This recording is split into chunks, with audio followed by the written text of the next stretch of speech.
Hello everyone, it's Wednesday on Your View. Welcome to the show. I am Murayo Afolabi Brown. As always, I have the ladies with me in mustard today. How you doing? Hi, Mariam. I'm feeling your look, like you think? Hair, yeah, makeup, just something different. Slight weight loss, everything. Yeah, we're working towards July 6th, you know. That's the only party I'm doing. Online pictures, reminiscing, posting pictures of old times and everything. I mean that's the party. The party has already started.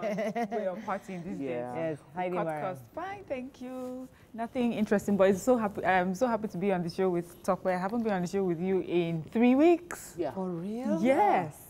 Jeez. It's been 3 weeks. Like, we have not seen each other. We haven't I have seen to each reach other. out to her on social media. How far are you? Are you all right? Well, you guys came in dressed alike. Okay, that's there, you know. I'm telling you.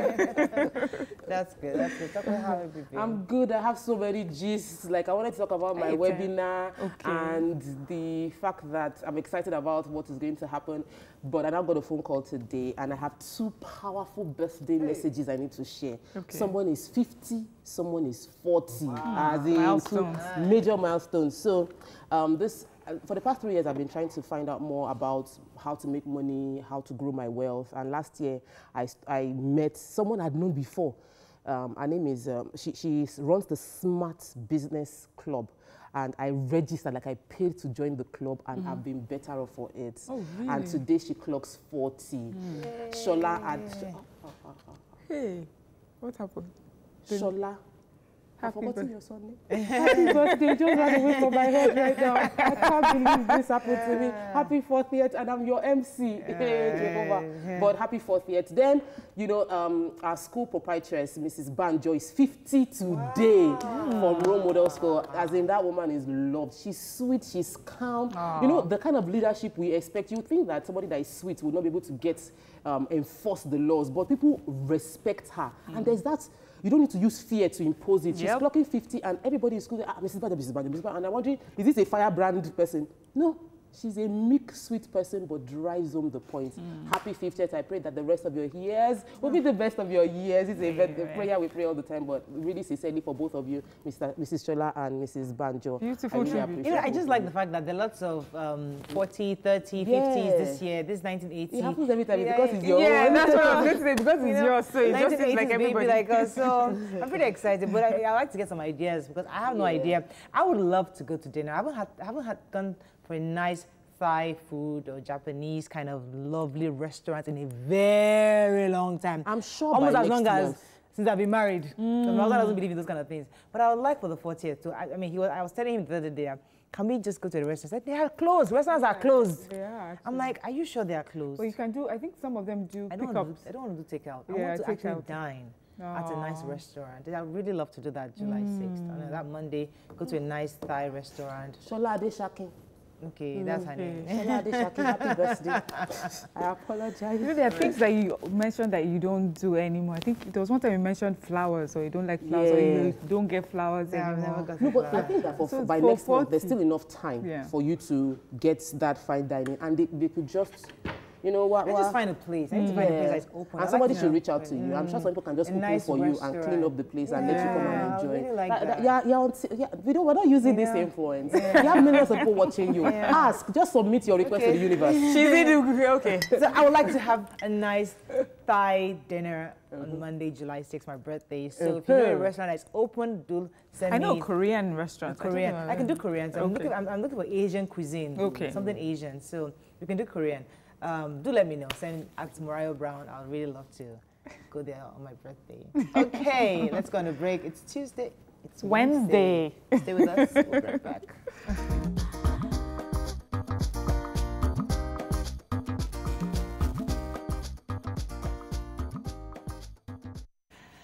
Okay, let's start with the punch. Oshiomhole Obaseki extend war to governor's varsity certificate below the belt. Osun lecturers demand 30-month arrears of half salaries. Tinubu denies fighting Aregbesola. Lagos APC bans party groups. Oguman arraigned for raping physically challenged girl. Strike.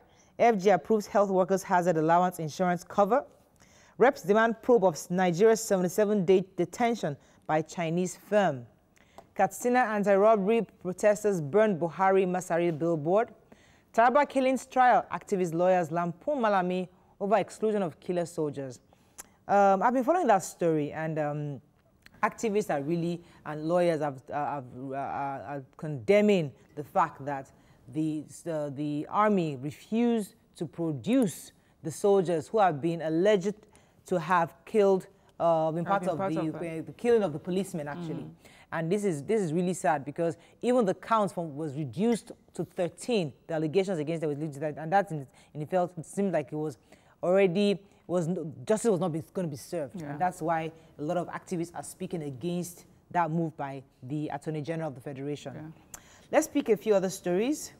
Osun lecturers? Yes, so the Council of Academic Union Staff of Osun State-owned tertiary institutions on Tuesday demanded the payment of 30 months arrears of their half salary. So since September 2015 and between September 2015 and July 2018, they were paid only half of their salaries, and they're asking that, can we get the arrears back? They sent a letter to the governor of the state, Adegboyega Oyetola, that the members have suffered. They are having health issues, they're having family issues, and they really will specifically appeal to the governor to ensure instant release of the deductions of their salary henceforth. And I think that the government should look into it. I know that this is not the time to be asking for anything, but they've been owed 30 months.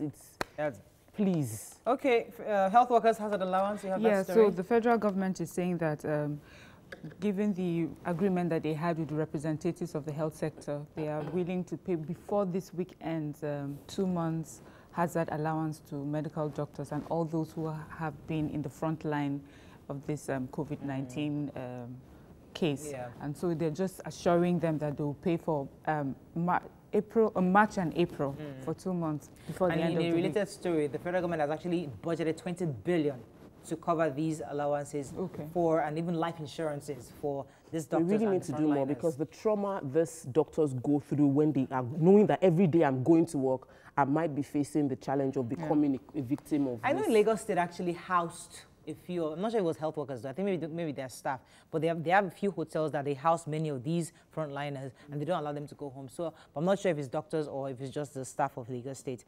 Moving on now to The Nation. Lagos APC bans mandates Justice Forum and other groups. Edo 2020, Obaseki Eze-Iyamu, others face screening panel. Estimated billings, NERC to punish Eko, Ikeja, Discos and others. Nigeria records highest COVID-19 cases, announces 663. Let me take the major headline. According to the APC Lagos, they said all groups like the Justice Forum and AMG, that's the mandate group, are inimical to unity and are hereby permanently disbanded and prohibited within the party. Any violation of this decision is subject to party discipline and possibly suspension and expulsion. So they're saying that towards June 12th, Democracy Day, they are collapsing both groups. Those of in Lagos, there are two factions, and everybody. I think the former governor, the current governor, deputy governor, Fashola, all signed, and all the GAC actually signed that document saying that the various groups have been disbanded and they're not going to be one group, and all matters should be channeled through the disciplinary channels. Yes. So we've got NERC, the Nigerian Electricity Regulatory Commission. NERC.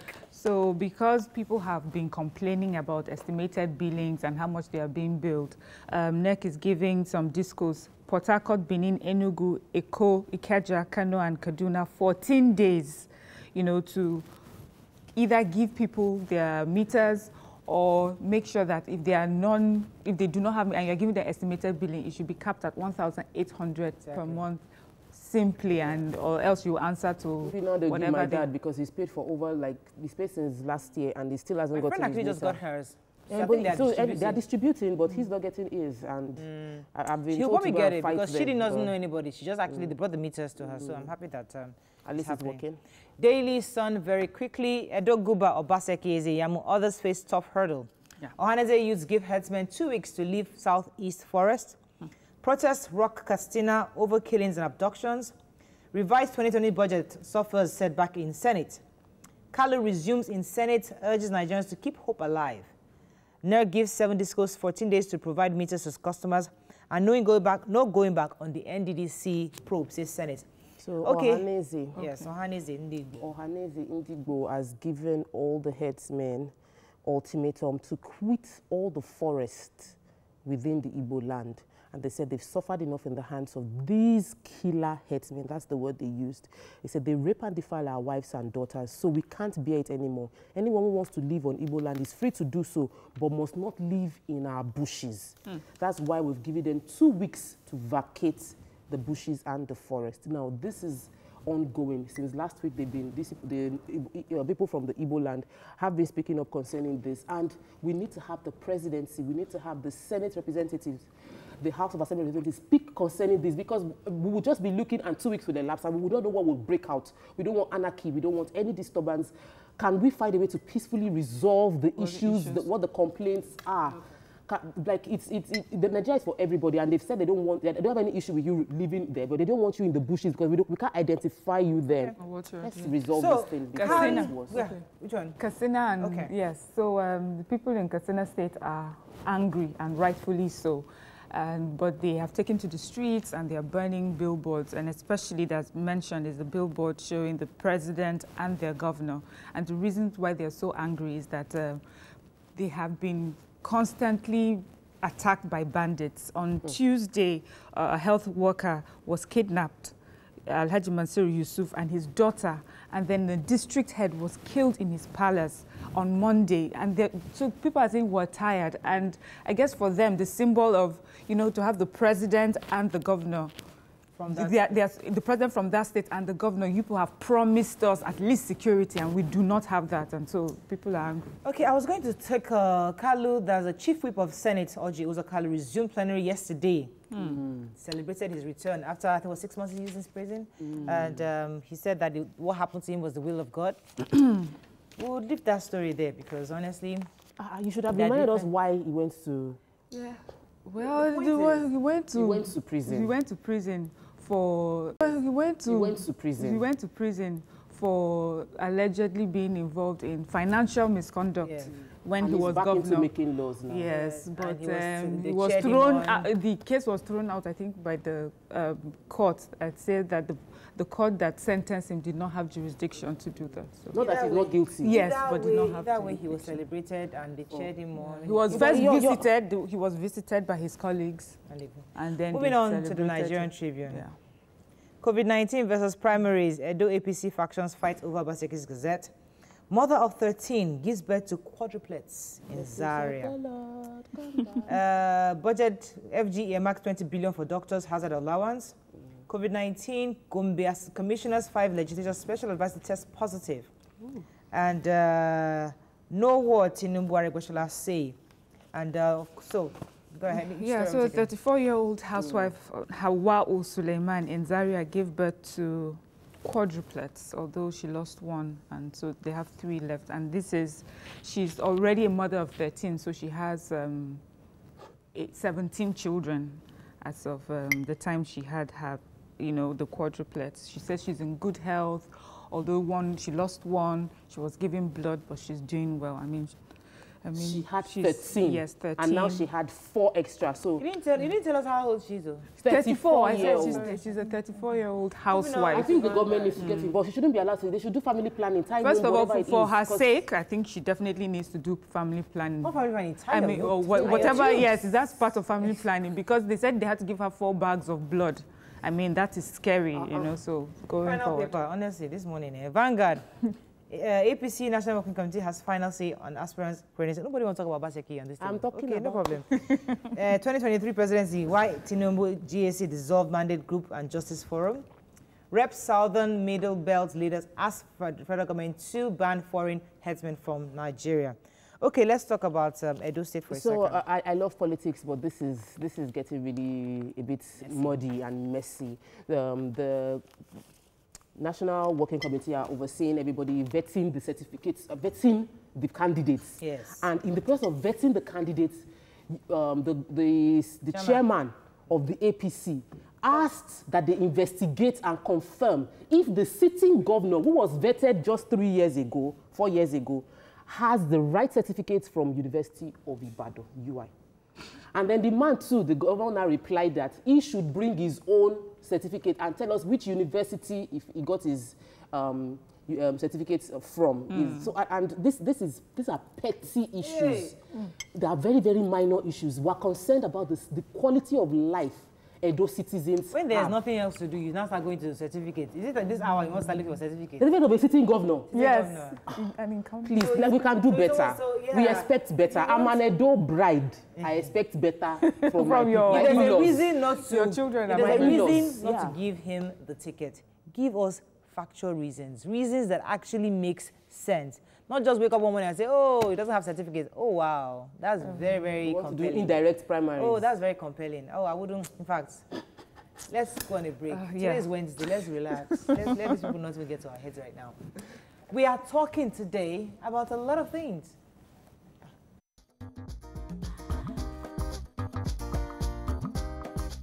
Stay tuned. Your View will be right.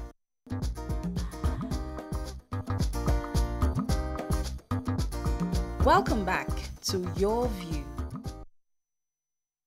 Hey. Thanks for staying with us. So, as different state governments have relaxed their lockdown across the country, Lagos State government has said that religious gatherings will be allowed to reopen. According to the governor, Governor Babajide Sanwo-Olu, mosques are also allowed to reopen from June 19th, while churches begin service on June 21st. And only on Fridays and Sundays can services be held. Now, that means no more night, no more vigils, no more midweek services and all that kind of stuff. Now, our question therefore today is, as a Nigerian citizen living in Lagos or any of the states that you are in this country, are you willing to resume mosques attendance? Are you willing to go to churches on Sunday? If you are, what would you expect of the church or mosque to do to make you comfortable to be there? Or would you wait for everything to blow over before you then begin to attend religious activities? We'd like to hear your thoughts. You can call us on 070-8066-8014. You can also tweet us at TVC Connect. Please hashtag YourViewTVC so we can read your tweets. Okay, we'd like to go first. Let me start with you because I know that your own church has recently communicated to you. Yeah, so my church sent out emails to all members, and then for those of us that were group leaders or in whatever level working in the church, we also got the mail to disseminate to every other person within our team to fill a form. So the form is a questionnaire to find out from us what are the conditions we would want before we resume in church. And the questions included, would you resume church immediately the lockdown is lifted? They give us options, and if you don't like any of the options, you can even add yours. And I stated my mind, which is that I can't there's no condition that would make me bring my children to church, knowing that while I can restrain myself, kids would be kids. You will say, don't touch, they will touch. You don't bend down, don't hug, they would hug. And so because of that, I have 3 children that are all from 8 and below, and I'm not going to, there's nobody I'm going to leave them at home with because I want to go and worship in a church. I can worship in my house with my family. So that I was able to communicate with them. But I'm happy that my church was able to even think of doing a questionnaire. Yes, asking and getting the feedback from the members, not saying, okay, we're going to now do this and everybody, you can now come to church. I mean, in your view, Mariam, because I mean, I've been talking with even in my own home, discussing, okay, how do we start to go to church? I mean, I have children, I have grandma, I have mom in my house, and I have a whole truckload of people in my home. How do we do it? And we've been having this conversation. And right now, I mean, we're still confused on how to go about it. Let me come to you. For me, my church, Covenant Nation, we'll be doing a lot of things online anyway. The children church is so robust. I mean, there's a channel for them on YouTube. Right. They also give them homework to do. In fact, my kids are like, see, Mommy, we prefer this online church to the real church. And they're keeping us safe. So the churches, at least some of the churches, I think are quickly changing with the times and putting, making things available. So whatever happens is you have the choice of exposing yourself if you want to, and then you decide not going to church does not stop you from worshiping, you know, basically what I'm saying. Because I have this conversation with my husband. My husband feels that it's almost hypocritical. If you're able to go into the market and do everything, then you come home and say, but I will not go to church. He says, but you've exposed yourself everywhere else. You've gone to work, you've gone to the market, you've gone everywhere else. Then when it comes to church, you said you know, you not go. And so for me, it is, I would not take my children out. I have protected my children for many weeks. They keep counting every time telling me. And I've even tried them recently, you know, we got them the masks. In a few minutes, they have flung the mask, you know, they put the face shield and fling it everywhere. Because I had that conversation, like, okay, open markets is very disorganized and we all go there. Yeah. But there's that conversation of, oh, the church is an enclosed, or the mosque is an enclosed space. There's no way you have somebody coughing or sneezing that this stuff won't get around. But either way, there's something called corporate anointing. I don't know about the mosques, but there's something called corporate anointing that that gathering is such an important force to pray for the nation. So I see the need to open churches to pray, but maybe not for all the congregants to come forward. Maybe certain people need to come together, because the truth is that we still need to pray, whether we like it or not, for this, especially for the condition we are in. That's my own perception. So, I hear the fact that the church is not about the building, because I know there's a pastor, Pastor Bakare will say that, listen, I'm not going to open up my congregants' life in danger, which I can understand. Okay, so for me, at the end of the day, we are a very, very religious society and not particularly spiritual. So we're not thinking in terms of the spirituality of what we're doing. That they've quoted many scriptures to buttress the fact that when it is time to hide, you hide. You don't say, because I'm a Christian, I'm going to go out when everybody was told, stay in the house for the Passover. You now say, oh, I've put the blood of Jesus, I've put the blood of the Lamb on my head. So the instruction was, stay in the house, put it on your doorpost. Sometimes in the desire and the zeal to be seen as religious, we forget what is more important. So for me, what is more important is, are we serving God? What are you gathering to do? What prayer are you praying in the church or in the building that you cannot pray in your house? The church is not any human being. Jesus did not have a church. Believers then did not have it. They were gathering. We do house fellowship in a more vibrant way right now, online, more vibrant than ever, and it's safe. So for me, at the end of the day, I believe that people will still do what they want to do because they believe that their solution is in the church. But this has given us an opportunity to connect our hearts personally to God. Nobody can pray for you more than you can pray for yourself. There is corporate anointing. There is need to receive grace from people. But there's also need for us to protect ourselves. Most importantly, if you are elderly and you have children. So as an individual, I can go to church. I came to work. I know that when I leave here, I wash my hand, I use sanitizer. I can protect myself. But my children, the older ones, how will we take care of them? Let me take this call from Benue State. Good morning, are you there?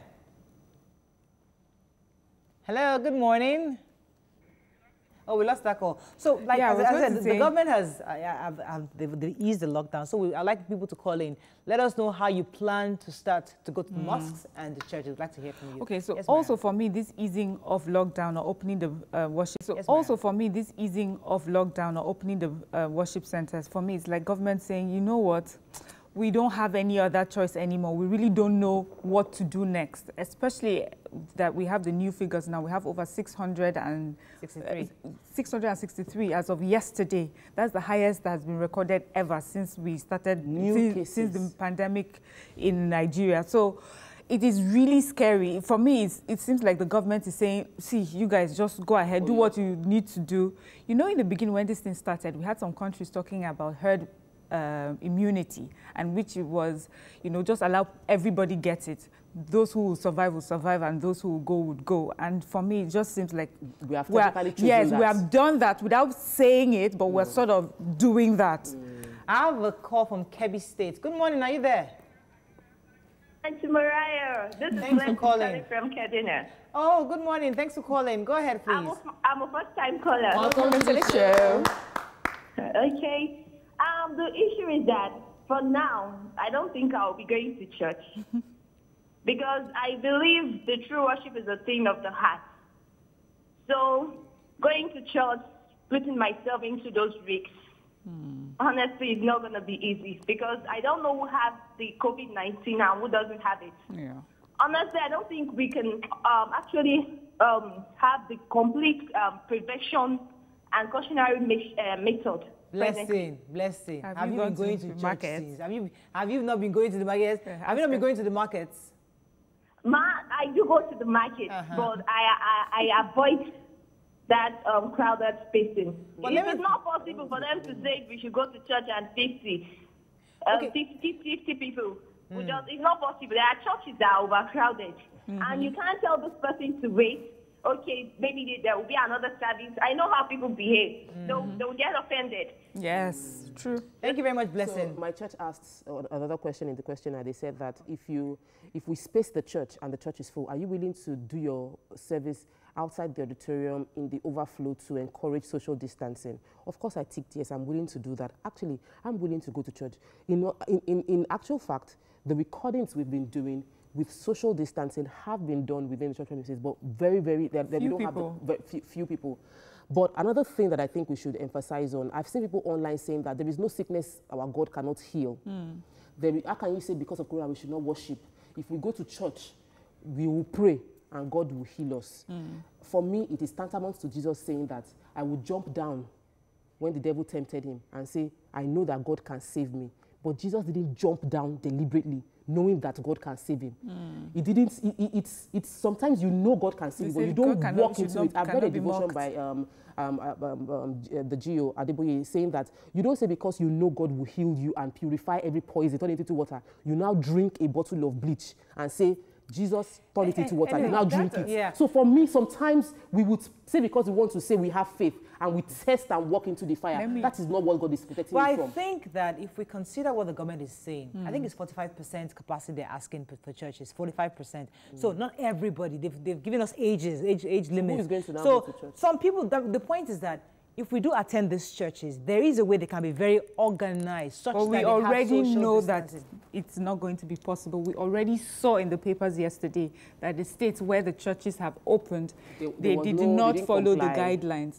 And you see what the leaders of the church said when they had a meeting with the Lagos State government. They said, see, when I'm in front, I cannot determine what people behind I do, and I cannot take responsibility for them. And for me, really, I don't think it's about prayer, really, that Nigerians want to go back to church. I think is, you know what, I'm tired of staying at home and I need to hang out and, you know, have that social gathering, because your prayer would be answered wherever that you are. Okay, all right. Unfortunately, that's all we can take on this, but it's good to know to ensure that regardless of those of you going to church or not, just ensure that pray. No, continue to pray. We need prayer in this time. Yeah. Continue to pray. Don't test God, yes, but at the same time, pray. 91. If you believe you can go to church, do go, but ensure all the various guidelines are taken seriously. Sign in, so we know you came. Use the sanitizers, use your face shield. Now, they haven't had face shields. Use the shields and all that, so make sure you protect yourself. Let's go on a break. We'll be right back with digital career opportunities. Stay with us. We'll be right back.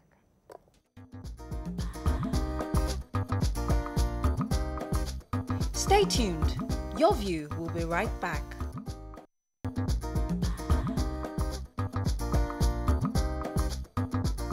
Welcome back to Your View. Thanks for staying with us. So COVID-19 has impacted the way most businesses operate like never before. And while some businesses are facing disaster in current situation, others are seeking unprecedented demand for services. Joining us on the show now to discuss digital career opportunities is the digital strategist, Mercy George Igbafe. Good morning, Mercy. Good morning, everybody on the panel. Yes, good to have you on the show. So there are digital opportunities for people to take advantage of during this period. Could you tell us some of these various opportunities available so that people can begin to look into them for career growth?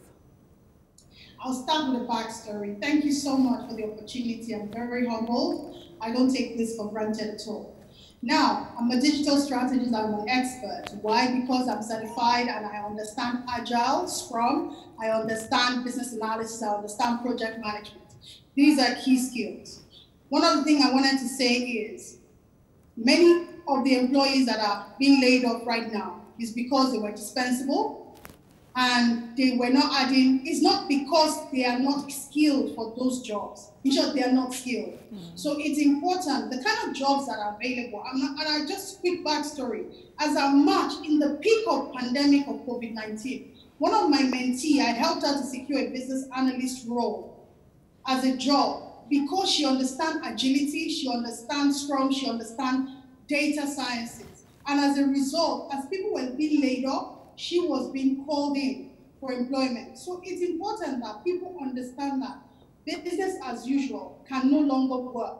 As an entrepreneur myself, I don't have to hire an accountant. I do it myself because there are already applications that help me to do those things.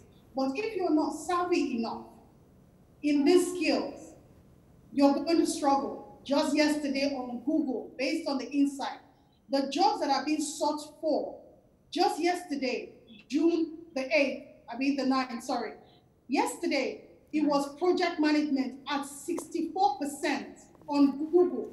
So, which means as much as companies are laying off, they are recruiting people with the necessary expertise, with the necessary skills that is going to take the business from where it is now to where it needs to be.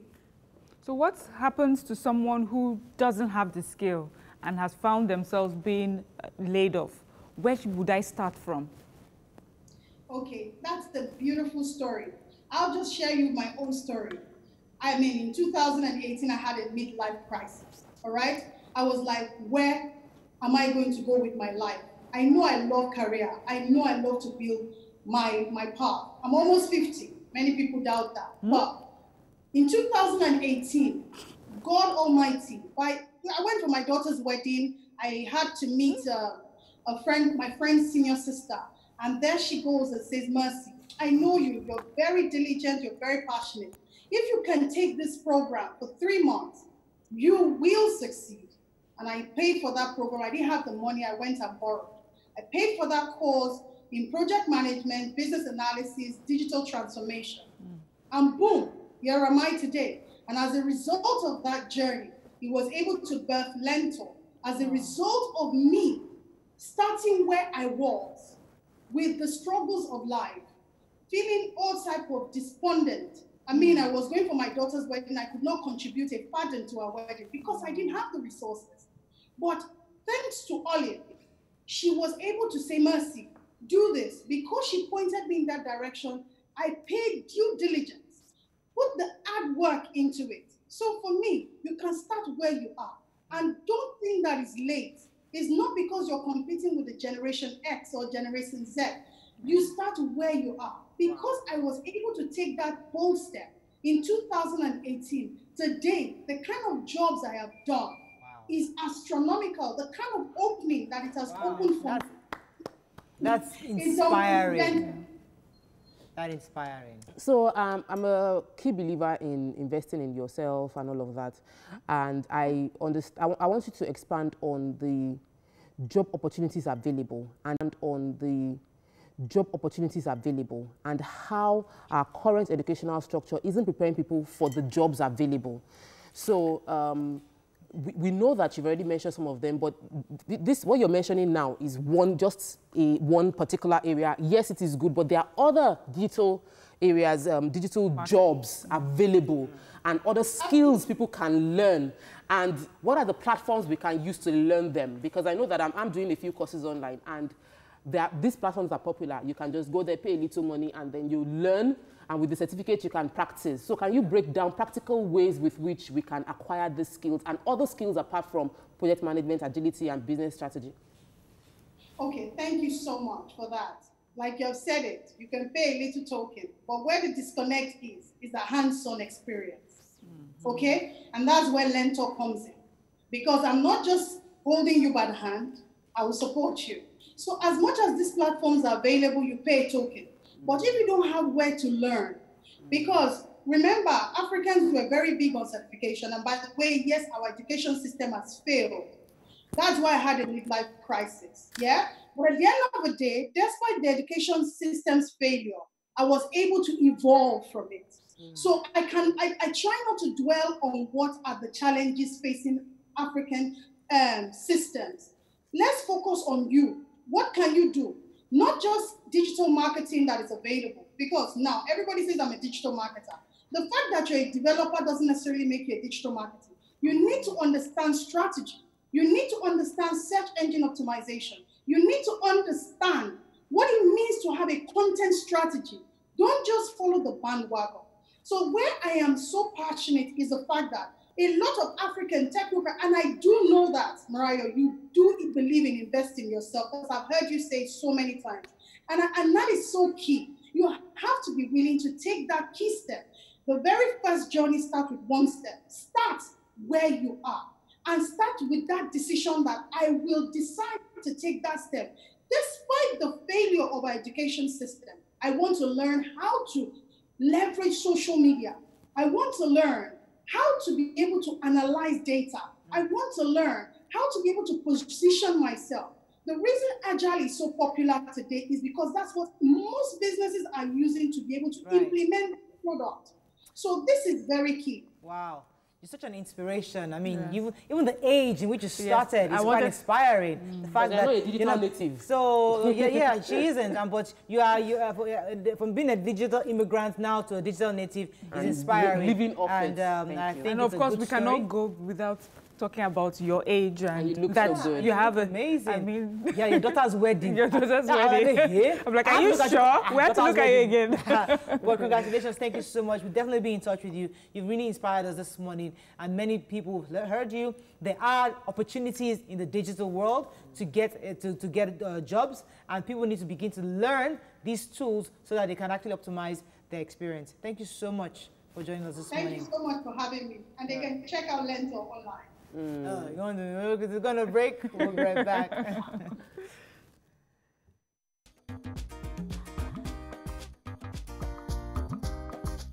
Stay tuned. Your View will be right back.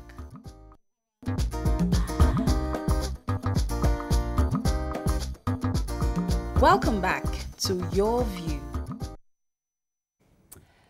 Thanks for staying with us. So the global economic recession has posed new challenges to the world, coupled with the challenges of how to make it in life. How do you achieve financial freedom, and what health creation habits would actually make you a millionaire? Joining us on the show is the author and wealth creation agent, Pastor Olumide Emmanuel. Good morning, sir. Yeah, good morning. Yes. Thanks for having me again. It was a pleasure having you the last time, so we had to bring you back. Well, I'm happy to be back. Yeah. Whatever we can do to help each other, we have to do. Yes, you sent us a book called The School of Money. I've not started reading it yet, but I'll probably get to it. But when you say School of Money, I mean, and I'm thinking to myself, listen, we all want to make this money. And I want somebody to give us a breakdown of how we can make money, especially now at this period where people are not really having that face-to-face interaction. It's more of online community that is being broadened. So tell us, how can we see money at this period and how do we pursue it? Well, thanks for having me. Well, the book was written as a result of my own personal experience. In 1998, while expecting the birth of my first daughter, I went into a deep depression because my finances was not going the way it's supposed to go. Every other aspect of my life was moving fast, but my finances were just not what it was supposed to be. So in my depression and in my frustration, I cried out. I needed help. I wanted to know what exactly does it take to create wealth. And that led me to 8 months of continuous research on a global scale. And I came out of that experience knowing exactly what needs to be done in order to create wealth, and I started practicing that. After practicing that and producing results, I had a mandate to now go and begin to share that with people. One of the things we need to understand is that principles are universal, but the application are personal, contextual, and geographical. And these principles have been there for thousands of years. So anyone that has ever created wealth in whatever dimension, they have applied the same set of principles. It's just a matter of geography, context, and personal experience. So in order for you to create wealth, because I wrote the book to teach, the book is all about how to make, manage, and multiply your money. And it also serves as a blueprint for entrepreneurs. Because I personally believe that entrepreneurship is the solution to many of the challenges we have. Entrepreneurship is the solution to poverty. When people know how to create wealth, they won't be poor. Entrepreneurship is the solution to unemployment. When people create jobs and go into entrepreneurship, they will create jobs for people, because all over the world, it is not the job of the government to create jobs for you. The job of the government is to create an enabling environment for small businesses to thrive and put infrastructures in place for people to create wealth. So small businesses all over the world are the ones creating the jobs and creating the wealth. Entrepreneurship is also the solution to corruption. People steal because of uncertainties. When people know how to create wealth, they don't need to steal. So for you to become wealthy, there are 3 simple steps. But these 3 simple steps are not as simple as they seem when you begin to practice them. Number 1 is financial intelligence. Number 2 is financial planning. Number 3 is financial discipline. Financial intelligence means you must understand money. A lot of people wake up very early in the morning, come back late at night, pursuing money, yet when it comes time to learn about money, they are not ready to invest in learning about money. Is it not amazing that people are working every day, 10 years, 25 years, 30 years, money seminar they have never gone to, money book they have never read. If you want to succeed in any area of life, you must read the number of books commensurate to your age in that area. So if you want to succeed in finances and you are 35 years old, you must read at least 35 books on finances. You want to succeed in relationship and you are 32 years old, you must read at least 32 books on relationship, because ignorance is not a demon. You can't cast it out. The only solution to ignorance is knowledge. Yes, so the first thing is financial intelligence. And unfortunately, schools don't teach financial intelligence. So going to school gives you academic education. Academic education does 4 things. It teaches you how to read, it teaches you how to write, it teaches you how to do mathematics, and it teaches you how to think analytically. And that's where it ends. But in order to create wealth, you need more than academic education. Right. That's why all the professors in school, the dean of faculty, and all the professors in university, they are not millionaires, even though they are academicians. Because theory and practical are 2 different things. Very far. Having PhD in swimming technology does not make you a swimmer. You can go to university and you can have master's degree in business administration, yet you are not able to manage ordinary barbing salon successfully. Why? Because you have the theory, but you don't have the practical. So unfortunately, schools don't teach financial intelligence. So the way to get financial intelligence is by personal development, being intentional about your personal development, by reading books, learning through life, going to seminars, learning all you can learn about wealth. What is money? Where is money hiding? How do I make it? How do I manage it? How do I multiply money? Where is money hiding? How do I make it? How do I manage it? How do I multiply? What is asset? What is liability? What is compound interest? When you have financial intelligence, that is level 1. Level 2 is financial planning. If you fail to plan, you are already planned to fail. So what is your financial plan? There is a distance. In financial plan, there are 3 things you need to do. Number 1, ascertain your location. Where exactly am I today? Because we are not on the same level. Some people are in debt, so they are below ground zero. Some people are not in debt, but they don't have anything, so they are on 0 level. Some people have money, but it's not enough to meet their needs. So you have to ascertain where you are. The only way you can get to your final destination is to identify your present position.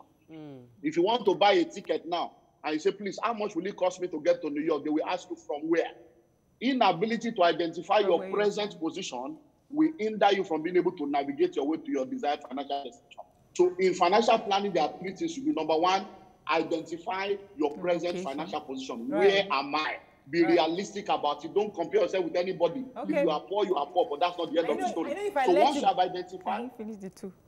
Please, the other 2. The other 2 first. Go ahead. The other 2. Can continue to the end. But can you just mention the other 2? Mention the other 2. Then she's in number 2 already, number 3. No. Okay, it's about so to mention number 1 number 2. is ascertain where you are. Once you have known where you are, number 2 is determine your destination. Not everybody wants to be rich. Some people are okay with poverty.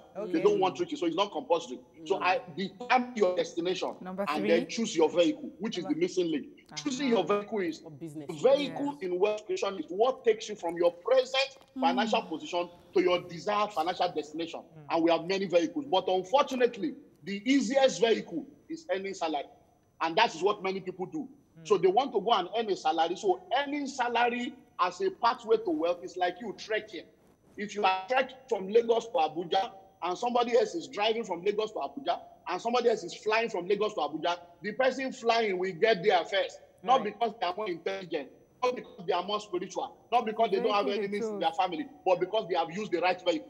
So the vehicles you need to use must be vehicles that are very, very fast to take you where you need to be. And salary is the slowest vehicle. It's like trekking. Okay, so today, the reason why you're here today, sir, is to teach us how to fly to Abuja. So, Topo, go ahead. Thank you so much. I really appreciate the breakdown. And it's important that we acquire knowledge. I've been on that quest. You know, I've not hidden my ambition on this show. I've said it over and over again. Massive wealth on a huge scale and legitimately acquired. But one thing I realize is that as I teach people, which I do on a regular basis, is that the mindset is very, very important. And so far, you have given us information, but when you don't have the right mindset, we cannot access this information. People will listen to all this bomb you are dropping, and for them, they'll just be like, people are just saying. So help us address the mindset that would change and convert this information, that would process this information and make it usable in our individual lives, because we already have a mindset deficit in this country. Right. So please address that, sir. Okay, that's what knowledge and financial intelligence is all about. The day you stop learning, you start dying. Life is a school, and you learn forever. Knowledge is a continuum. That is why what you know is not enough. You have to learn, unlearn, and relearn continually. You see, the major poverty we have in this part of the world is the poverty of the mind, because our mindset affects us. Now, listen, we are human beings. We are not human beings. You are a human being. You are not a human doing. So you have to be before you can do. But unfortunately, people want to do. What can I do to become? No, it is who you are that produces what you do. Hallelujah. So that being is the mindset aspect. So if you believe you can or you believe you can't, you are right. It's what you believe that matters. If you think you can or you think you can't, you are right. It's what you think that matters. So in helping people's mindset, it's still knowledge. 3 things that will help your mindset is: number 1, knowledge. Number 2, association. Number 3, exposure. Those are the 3 things that helps your mindset. When you have the right kind of information, it will change the software on the inside of you. Number 2, if you have the right kind of association, mentors, right people around you, it will help to reprogram your software. Number 3, if you have the right kind of exposure, if you believe that everybody must be, fake to be rich, you have a wrong mindset. If you believe you cannot get money legitimately, you have a wrong mindset. But the way to change that is knowledge, association, and exposure. All right, and once those things are done, over a period of time, you have that mindset and you need to start doing what needs to be done. You know, sir, when you first talked about principles of making money, and you say that, they remain constant except for where you're from and other factors that change. And for me, I'm thinking as a Nigerian, most of the stories we hear when we're growing up about those who have made money is, I've worked long and I've worked hard, and so I make money. Then on the other side, we have the politicians. I come in there in 4-8 years, I am a millionaire. So Nigerians are looking at these 2 examples, and for them, there are 2 vehicles. The long and hard for them can be that's the trekking, and then the politics. So it's like that is the blueprint that has been given us for wealth making. And to hear you talk about this, where do they fall in the principles of wealth making that you're speaking of? Okay, now let us understand something. Anyone that is not offering value and having money is a thief. Let us not paint it. You cannot compare armed robbers. So because somebody that goes to kidnap somebody will make money by kidnapping. Somebody that goes to steal can go and rob a bank and make money. So those are not steal specimen. So for somebody to go into politics and he's supposed to go and serve, and before he became a governor or before he became a local government chairman, he had 1 car and he was a tenant. And 6 months later, he has cars and he has houses. He's a thief. There is no legal salary earner that can produce that. But because we are all enablers, we enable that corruption. And over a period of time, it has become a software running the generations that we have. But you need to understand that fake is a proof of original. So the example you are giving of politicians, somebody is a contractor, they just won 1 contract, that is not a principle. Those are exceptional situations that we should not follow. Life is governed by principles, and principles are universal. So hard work must be accompanied with smart work. The problem is that some people pursue hard work, but they don't add smartness to their hard work. Hard work alone will not help you. You must identify that hard work must be accompanied with smart work in order for you to create wealth. Sir, and that's the key. Yeah. So I have 2 questions for you. One is about mindset. Now, I grew up in a home where my father was an activist, and every rich man to him was a thief. So I grew up thinking that, listen, we have to just remain very conservative, moderate spending. You don't have to build this big house. 1 car is enough. My father was very, very moderate. He had the money, but he was comfortable with the way he was.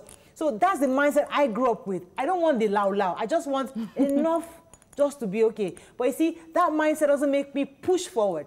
So people are there struggling to get more, and I'm just content with this small thing, and I'm okay.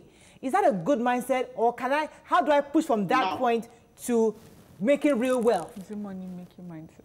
Okay, now you need to understand that we have transgenerational progress in our lives. The generation that your father lived in is the generation that my father lived in, is the generation that many of our fathers lived in, and to the best of their knowledge and the best of their ability, they taught us what they needed to teach us. Oh, go to school, get a good grade so that you can get a job and you can retire. There was nothing wrong in that. It is not incomplete.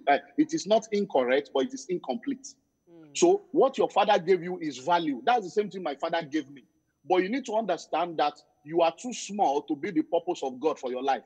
So if your life is all about one car for myself, let me just take care of myself and my family, then you are myopic, you are limited, because you are supposed to be a destiny changer. You are supposed to be a global impact generator. So you are not making money for yourself. You know, how many cars can you drive? You can't drive 2 cars at once. You can't sleep on 2 beds at once. So we need to understand that it's prosperity with a purpose. It's money with a mission. We are not talking about making money. I make money, make I show them. No, you are making money so that you can have enough of God's resources to fulfill your assignment. And that assignment is beyond you, beyond your school fees and your children's school fees. It's beyond having a car. So our parents were not thinking beyond, oh, let me just take care of my family, I don't want trouble. But we are in a visionary generation. Without a vision, you are inconsequential now, and your vision is beyond you. So making money is about having enough resources to fulfill, make impact. In 2007, I was in the UK. The first book I wrote on finance was called How to Be a Millionaire, The Pathway to Wealth. And I was in Earl's Court in London doing an exhibition. And I put the book there, How to Be a Millionaire. A lady came with her daughter. And she stood there and she was looking and reading. And when she saw the title, How to Be a Millionaire, she said, I don't want to be a millionaire. You know, out of the abundance of the heart, the mouth. I didn't know when it came out of my mouth, I said that you must be a fool. She said, I don't want to be a millionaire. Then out of my mouth, I said, you must be a fool. I didn't know when I said, London, I don't want. Niger. I said, then you must be a fool. Right. She looked at me and I asked her, I said, how many students are on your scholarship? She said, no. I said, how many homeless people are you feeding? She said, no. I said, so how many houses have you bought that you are giving to people as halfway houses? She said, I said, how many people are you rehabilitating? I said, so you are saying you don't want to be a millionaire because you are selfish and self-centered. You are only thinking of yourself. Over 400 million. Poverty. I got to slow you down, man. Orphans. All right. Yeah, okay. I got to slow you down. I had 2 questions actually. Orphans in India.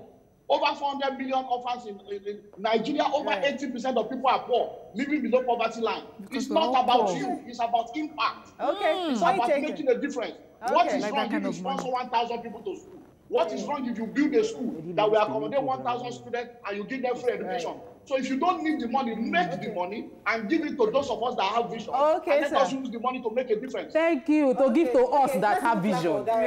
For those of us, they should make the money and give to us that have vision. Okay, so my second question, sir, was risk. Taking risks. Okay. Because many of us save this money and we make the money and just keep it because we are scared of getting into that property business. We're scared of buying shares. We're scared of, I have lost money in the shares many years ago. So I'm so scared of buying shares. I mean, like, I'm so scared of it. So how do you help people like us that are very, very scared to take a risk into a business, become an entrepreneur? Well, the word risk, if you add E between the K and the Y, it becomes risky. So risk is a key to progress in life. Everybody takes risk. You cannot survive without risk. The day that your husband proposed to you and you said yes, you took a risk to make money that you are not sure of. When you came into the studio today, you took a risk to go all through the corona, whatever, to come to the studio. As you are sitting down there in this same Nigeria, plane has gone to crash on people's houses. A plane can crash in that studio now and nothing will die. When you enter into a car and you are going home, a trailer can fall. There can be accidents. On that same $10 bridge, there have been fire they didn't plan. You see, God forbid, but life permits. We always say God forbid. So every day you are taking risk. So question is, why will you take risks that are not moving your life forward? And you are not ready to take the risks that will move your life forward. Because you are taking risks every day. Spirits, every day, consciously and unconsciously, every day you wake up, you will take at least 172 risks. Yes. Between morning and evening. Everybody, between morning and evening. But because you are not conscious of those risks, every time you buy food to eat, you are taking risks. Every time you buy water, even though it's bottled water, you are taking the risk. It can be fake, it can be poison. But why don't you think of that? Because you have accepted that in life, what belongs to you will not pass you by as long as heaven is on your side. So my advice to people is, when it comes to investment, there are 3 levels. There are low risk investment, there are medium risk investment, and there are high risk investment. So start with the low risk investment. Go to fixed deposit, buy bonds, buy treasury bills. There are 0 risk. Your interest rate is fixed and your return is guaranteed. That is low. But if you want to move to the next level, you can now go to medium risk investment, and then you can now begin to talk about other things. Then you move to high risk investment, where you can now begin to talk about stock market and all those stuff. All right. Okay, sir. You know, there's this conversation that I'm hearing a lot of recently among people, where it seems that, especially in Nigeria, we want to push everyone to be an entrepreneur. But people will give examples of people who are working for other people and have made money and have created wealth and are also have created purposeful wealth. Why does it always have to be being an entrepreneur? And for me personally, I feel that not everyone is cut out, you know, to do that. Okay, now I think we discussed this in the last meeting. We need to understand, in order to create wealth, you have to make money either by working for yourself or working for other people. However, there are 3 portals of wealth creation. Number 1 is the career portal. You remember I stated it the last time. Number 2 is the entrepreneurship portal. Number 3 is the investment portal. You can make money as a career person, but there are factors that must be in place. Number 1, you must be an entrepreneurial staff.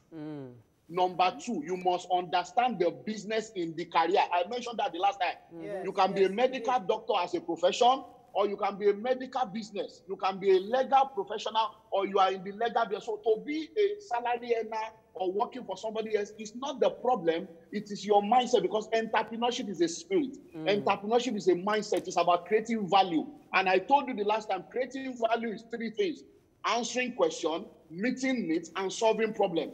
So if you decide that you want to work for somebody else, salary alone cannot help you. Before you can begin to make good money, you have to become a high net worth. Begin to make good money, you have to become a high net worth executive. So once you decide that career is what I want to pursue, number 1, get all the certification you need to get. Number 2, be a committed person. Put everything in it so that you can rise to the top. And number 3, the very minute you start making good money, start investing. Start diversifying your investment so that you will not depend on salary alone. If every salary earner, I told you the last time, you must save a minimum of 10% of all your income. If you save 10% of all your income, you will be able to buy 1 land every 5 years, or build 1 house every 5 years, depending on your income and a lot of other factors. So that means by the time you have worked for 30 years, worst case scenario, you can build 2 houses that will be paying rent for the rest of your life. All right, let me take this call from Ahis. Good morning, are you there? Yeah. Hello, are you there? Thanks for calling. Thanks. Yeah. You're live. Go ahead. Okay. I want to make a contribution to your initial discussion. You know, you were talking about lockdown. I hope Hello, Ahis. Oh, so sorry we lost your call. Please try to call back. Very, very painful. Sir, I was enjoying you. You were speaking my spirit, you were speaking my soul. You know, and because I have deliberately been in that space of how do we multiply money, and I want us to talk about investments, and because this is, Nigeria is a very, very volatile investment-based country. Yes. And there are many scammers.